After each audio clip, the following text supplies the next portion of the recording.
హేలో friends, అవ్వాం న్యూస్లో స్వాగతం. ప్రజలందరూ రోడ్డు భద్రతా నియమాలపై అవగాహన కలిగి ఉండాలని జిల్లా కలెక్టర్ అభిలాష అభినవ్ అన్నారు. గురువారం స్థానిక ప్రాంతీయ రవాణా శాఖ కార్యాలయంలో రోడ్డు భద్రత మాసోత్సవాల్లో భాగంగా ఏర్పాటు చేసిన ఉచిత కంటి జిల్లా కలెక్టర్ అభిలాష అభినవ్ అన్నారు. గురువారం స్థానిక ప్రాంతీయ రవాణా శాఖ కార్యాలయంలో రోడ్డు భద్రత మాసోత్సవాల్లో భాగంగా ఏర్పాటు చేసిన ఉచిత కంటి వైద్య శిబిరాన్ని, రక్తదాన శిబిరాన్ని కలెక్టర్ ప్రారంభించారు. ఈ సందర్భంగా కలెక్టర్ మాట్లాడుతూ, రోడ్డు భద్రతా మాసోత్సవాల్లో భాగంగా ఉచిత కంటి వైద్య శిబిరాన్ని, రక్తదాన శిబిరాన్ని ఏర్పాటు చేయడం అభినందనీయమన్నారు. వాహన చోదకులందరికీ కంటి చూపు అత్యంత కీలకమన్నారు. ఇటువంటి కంటి వైద్య శిబిరాలను ఏర్పాటు చేసి వాహన చోదకులందరికీ కంటి పరీక్షలను నిర్వహించడం ద్వారా దృష్టిలోపాలను గుర్తించి దానికి అనుగుణంగా చికిత్సలను తీసుకోవడం ద్వారా రోడ్డు ప్రమాదాలను నివారించవచ్చు అన్నారు.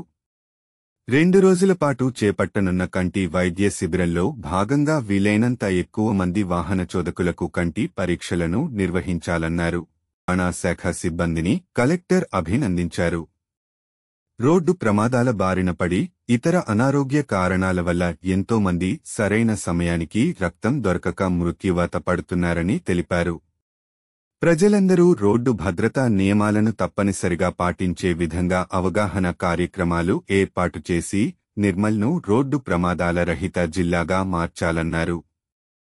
జిల్లాలో ఇప్పటివరకు 26 ప్రమాదకర ప్రాంతాలను గుర్తించి తగిన చర్యలను చేపట్టడం ద్వారా 20 వరకు ప్రమాదకర ప్రాంతాలను ప్రమాదరహిత ప్రదేశాలుగా మార్చినట్లు తెలిపారు. ప్రమాదకర డ్రైవింగ్, హెల్మెట్ లేని డ్రైవింగ్, మైనర్ డ్రైవింగ్ వంటి వాటిపై దృష్టి సారించాలన్నారు.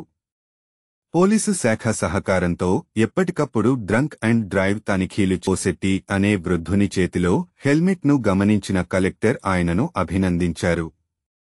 ప్రతి ఒక్కరూ పోసెట్టిని ఆదర్శంగా తీసుకుని ద్విచక్ర వాహనాన్ని నడిపే సమయంలో ఎల్లప్పుడూ హెల్మెట్ ధరించాలని సూచించారు.